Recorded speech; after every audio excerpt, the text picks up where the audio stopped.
Setelah melakukan perjalanan yang cukup panjang, Bai Ling mengajak murid-muridnya untuk rehat sejenak, membeli makanan di sebuah kedai. Ternyata Bai Ling merupakan seorang guru, dan ia mengajak murid-muridnya untuk pergi meninggalkan kotanya karena terjadi peperangan di sana. Di saat yang sama, sekelompok bandit mencoba merampok sebuah kedai mie. Salah seorang bandit pun membangunkan seorang pria bernama Ma Feng, dan akibat hal itu, Ma Feng tampaknya tidak senang karena tidur siangnya diganggu. Ma Feng adalah seorang pria pengembara yang terus pergi kemanapun tanpa arah dan tujuan. Kemudian dengan kesal, Ma Feng memukuli bandit itu hingga babak belur, dan ia juga mengalahkan semua bandit tersebut dengan kemampuan bela dirinya yang luar biasa.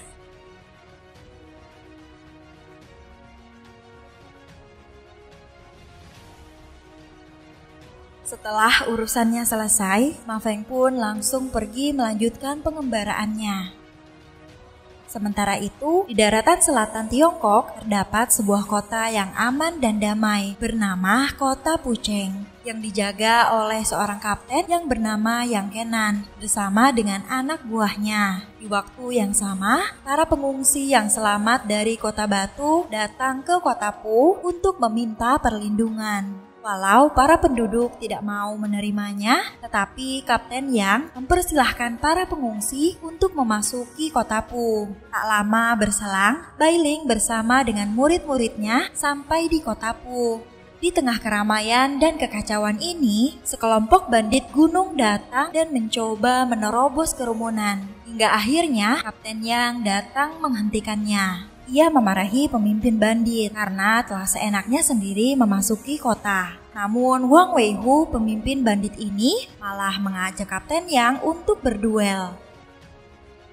Dengan bersenjatakan cambuk miliknya, pertarungan berakhir dengan kalahnya para bandit itu. Memecah suasana, tiba-tiba seorang pria datang menunggangi kuda dan tampaknya ia sedang tertidur. Kemudian ia terjatuh dan pria pengembara ini ternyata adalah Ma Feng. Ia sudah pergi ke barbershop untuk mencukur janggutnya. Tiba-tiba Kapten Yang datang dan menggantikan si tukang cukur. Kemudian mulai menginterogasi si pria pengembara ini, termasuk dari mana dia berasal dan apa tujuannya.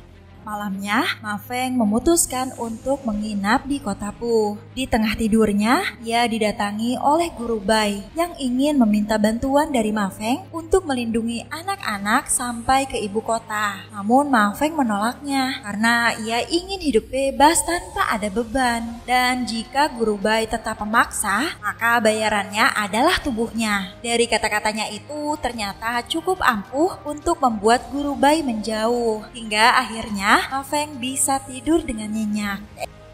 Esokan paginya, seorang pria datang memasuki Kota Pu dan tak sengaja bertemu dengan seorang penjual mie bernama Li yang merupakan kakak dari guru Bai. Li yang ramah mengajak si pria untuk makan di kedai mie-nya dan mengoceh panjang lebar hingga guru Bai datang dan mulai mengenali siapa yang datang ke kedai kakaknya ini. Guru Bai yang ketakutan hanya bisa terdiam di hadapan Chow. Penjual mie ini tidak tahu jika pria yang ada di hadapannya adalah orang yang paling berbahaya, yaitu Chow Shulun yang merupakan putra dari Jenderal Chow Ying. Sementara itu, Li sedang sibuk membuat mie untuk Chow. Dan setelah Li menyajikannya, ada angin tak ada hujan, Chow langsung menembak Li di tempat hingga tewas. Guru Bai berusaha menghalangi untuk membiarkan salah satu muridnya pergi. Namun naas, keduanya juga dibunuh dengan kejam. Kapten Yang terlambat datang ke lokasi dan ia hanya bisa melihat 3 mayat yang tergeletak di sana. Setelah itu, Kapten Yang menangkap terduga pelaku tanpa tahu siapa dia sebenarnya. Chow juga berpura-pura bahwa hal itu hanyalah kecelakaan. Lalu Kapten Yang memutuskan untuk melakukan hukum penggal keesokan harinya. Tak berselang lama, seorang pria menerobos kerumunan dan berusaha menyelamatkan Chow Shulin. Pria itu adalah Kolonel Zhang Yi. Kolonel Zhang juga mengungkapkan bahwa Chow adalah anak Chow Ying. Namun Chow menolak untuk dibawa dan berpura-pura untuk mematuhi hukuman. Walau sebenarnya dia hanya ingin bermain-main. Setelah kepergian Kolonel Zhang, Bos Liu meminta Kapten Yang untuk melepaskan Chow demi keselamatan mereka semua. Namun Kapten Yang menolak dan tetap berpegang teguh pada prinsip keadilannya. Di tempat lain, Ma Feng bersiap untuk pergi dari kota Pu dengan kudanya karena dia tidak ingin terlibat dalam pertempuran. Lalu istri Kapten Yang menemui Feng dan memberikan surat yang ditemukannya di jasad Guru Bai. Yang ternyata surat tersebut untuk Ma Feng yang berisikan pesan agar Ma Feng mau membawa dan melindungi anak-anak menuju ibu kota. Dan ia rela melakukan apa saja sebagai bayarannya. Setelah membaca surat itu, Ma Feng menjadi bimbang. Kemudian ia menemui Kapten Yang dan mengobrol cukup lama dengannya. Ma Feng juga memberitahu bahwa orang yang tadi menjemput Chow adalah kakak seperguruannya sekaligus teman lamanya yang memiliki ilmu kungfu tingkat tinggi. Ma Feng memperingati Kapten Yang untuk tidak melawan Chow. Namun Kapten Yang tidak masalah walaupun harus bertanding. Malam itu anak buah Kapten Yang yang bernama Guang berjaga sendirian di depan sel Chow. Namun tiba-tiba anak buah Kolonel Zhang datang menyelinap untuk menyelamatkan Chow. Guang mencoba menghalanginya, namun sayangnya dia harus tewas terbunuh dalam pertarungan. Pasukan Kapten Yang bergegas datang dan mencoba melawan para penyusup dibantu oleh Zhao Shushu, istri dari Kapten Yang.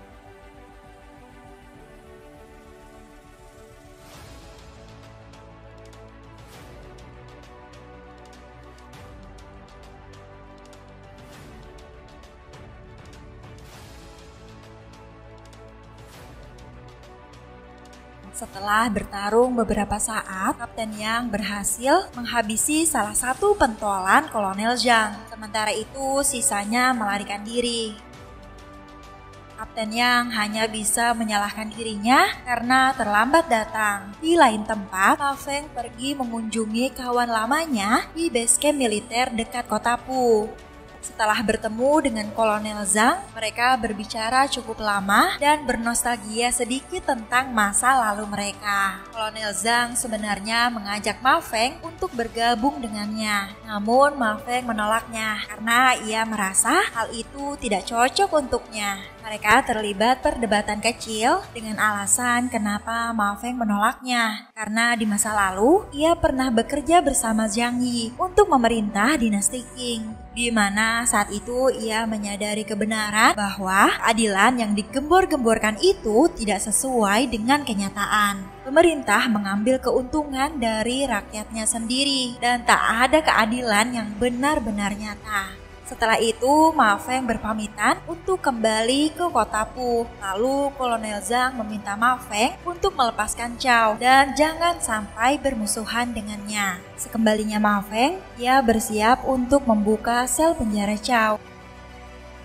Namun ia tidak jadi membukanya. Tak lama waktu berselang, datang Kapten Yang. Ia memperingati Ma Feng untuk tidak membukanya karena ia tahu Chow adalah orang yang gemar membunuh. Setelah itu, Kapten Yang diajak bertemu oleh bawahannya atau temannya yang bernama Liao. Ia mengajak Kapten Yang ke dermaga karena beberapa waktu yang lalu Bos Liu meminta beliau untuk membawa Kapten Yang ke jembatan dan ia akan menemuinya. Namun dikarenakan mereka sudah bersama-sama selama puluhan tahun, Kapten Yang menyadari jika ada yang janggal dengan sahabatnya. Mereka berusaha kembali tapi dihadang oleh para bandit di kedua sisi jembatan, di mana Bos Liu ternyata menjebak Kapten Yang dan meminta para bandit untuk membunuhnya. Liao yang tak tahu Kapten Yang dijebak awalnya diminta pergi oleh Wong Waifu. Namun untuk menebus kesalahannya, dia memilih untuk ikut bertarung melawan para bandit. Dalam pertarungan ini, Liao akhirnya terluka parah. Namun para bandit memintanya pergi karena sasaran mereka yang sebenarnya adalah Kapten Yang. Tapi demi menebus kesalahannya, ia sekali lagi bertarung membantu Kapten Yang. Walau akhirnya ia pun tewas di tangan Wong Waifu. Kapten Yang sangat marah lihat Liao tewas dan dengan cepat menghabisi Wong Waifu. Ma Feng terlambat datang. Dia hanya bisa melihat Kapten Yang yang membawa jasad Liao. Setelah itu, Kapten Yang dan para pengikutnya yang marah datang menemui Bos Liu untuk membunuhnya. Namun, Bos Liu telah mengumpulkan para penduduk, dan para penduduk meminta Kapten Yang untuk melepaskan Chow agar mereka semua bisa aman. Tetapi Kapten Yang tetap keras kepala dan tetap berpegang teguh dengan prinsip keadilannya untuk tidak melepaskan Chow sampai membuat para penduduk bersujud dan memohon. Dikarenakan hal itulah, Kapten Yang memutuskan untuk mengundurkan diri sebagai kepala keamanan. Setelah mengumumkan pengunduran dirinya, Kapten Yang juga membubarkan pasukan keamanan yang telah ia bentuk. Kemudian, Kapten Yang meminta istri dan anaknya untuk pergi meninggalkan kota Pu. Tak lupa, ia juga meminta kepada mantan pasukannya untuk pergi melindungi para istrinya. Sementara itu, Kapten Yang tetap di kota Pu untuk berjaga-jaga. Ia juga meminta kepada Ma Feng untuk ikut pergi dari kota Pu dan mengantarkan anak-anak ke ibu kota. Beberapa saat kemudian, Kolonel Zhang dan pasukan bersenjata lengkap sampai di kota Pu. Ia meminta Kapten Yang untuk segera melepaskan Chow. Setelah itu, mereka menangkap Kapten Yang dan mulai membunuh penduduk tanpa pandang bulu dan menguasai harta benda mereka. Di tempat lain, terlihat Ma Feng yang baru saja mengantarkan anak-anak ke tempat yang aman memutuskan untuk kembali ke kota Pu. Sementara itu, mantan pasukan Kapten Yang juga kembali bersama dengan Zhao Shushu ke kota Pu untuk menyelamatkan Kapten Yang. Mereka bertemu lalu bersama-sama menyusun rencana untuk menyelamatkan Kapten Yang. Sementara di kota, Kapten Yang sedang disiksa habis-habisan oleh Kolonel Zhang dan juga Chow. Ma Feng datang dan berpura-pura ingin memberikan hadiah untuk Chow. Di lain tempat, mantan pasukan Kapten Yang mulai menjalankan aksinya. Dan mereka mulai menghancurkan base camp pasukan Chow.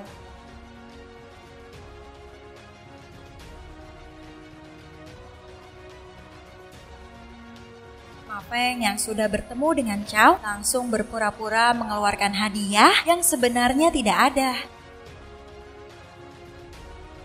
Kemudian dengan cepat ia menyelamatkan Kapten Yang sambil melindunginya. Melihat hal itu, Chow meminta Kolonel Zhang menghadapi Ma Feng. Dan pada akhirnya keduanya pun bertarung.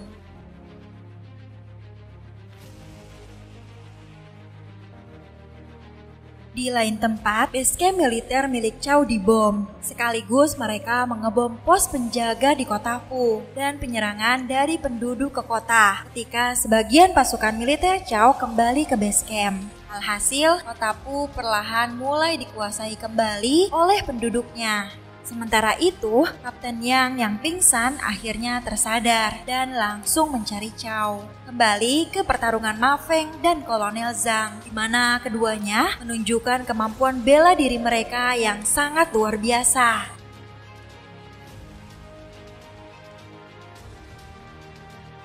Mereka bertarung di atas tumpukan gentong ini awalnya sama-sama seimbang. Tapi kemampuan Kolonel Zhang jauh di atas Ma Feng. Ketika tumpukan gentong ini runtuh, Ma Feng kesulitan untuk melarikan diri karena kakinya terjepit dalam sebuah celah gentong. Tak disangka, Kolonel Zhang kembali mengorbankan dirinya untuk menyelamatkan Ma Feng.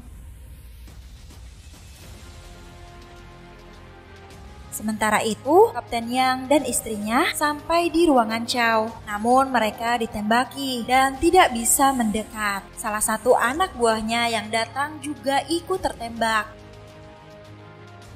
Kapten Yang berusaha menangkis tembakan Chow dengan pedangnya. Peluru yang belum sempat menembus pedangnya terpentalkan dan mengenai kepalanya Chow hingga membuatnya terjatuh. Ketika mengira dirinya telah selamat, para penduduk datang untuk menyerang Chow dengan membabi buta, dan hal itu membuat Chow seketika tewas. Beberapa hari kemudian, pasukan Cao Ying menyerang kota Pu. Namun secara bersamaan, Panglima Selatan telah kembali. Hal itu membuat peperangan dahsyat melawan pasukan Cao Ying. Dan pada akhirnya, Jenderal Cao Ying tewas. Kota Pu ini telah benar-benar menjadi kota yang aman dan damai. Setelah mengetahui kota Pu benar-benar aman, Ma Feng pun melanjutkan pengembaraannya. Dan film pun berakhir.